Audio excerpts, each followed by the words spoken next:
Lalaking may iba't ibang birthdays, may mahigit 30 babaeng karelasyon. Ang lalaki, nakakatanggap ng libu-libong regalo.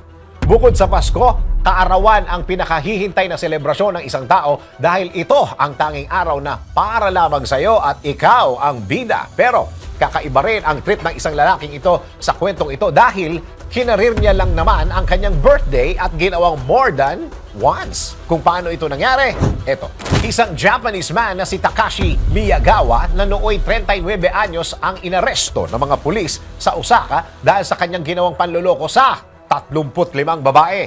Ayon sa otoridad, lumapit sa kanila ang grupo ng mga kababaihan ng mga biktima umano ni Takashi kung saan pinagsabay-sabay daw sila at iba't ibang birthdays din umano ang sinasabi sa kanila para umano makakuha ng regalo. Ibinahagi ng isang biktima na ang kaarawan daw ni Takashi ay February 22. Ngunit, isa pang biktima naman ang nagsabi na July ang kaarawan ng lalaki at isa pang biktima ang nagsabing Abril daw ang sinabi sa kanya. Pero ang totoo, November 13 ang kaarawan ni Takashi.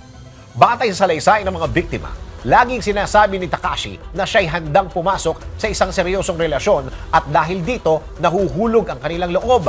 Umaabot sa 100,000 yen ang kabuang halaga ng regalo na natatanggap ni Takashi mula sa mga babae o nagkakahalaga ng mahigit 30,000 pesos. Dahil dito, inaresto ng mga otoridad si Takashi dahil sa kasong panloloko o fraud.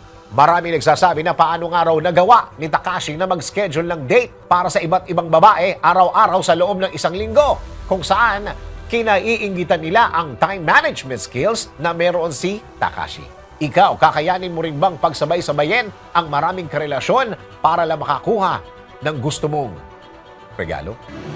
DWIZ Research Report. Report.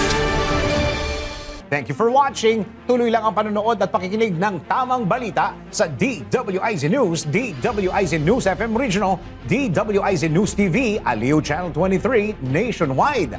Mag-follow, like, subscribe, at i-share ang aming mga social media accounts.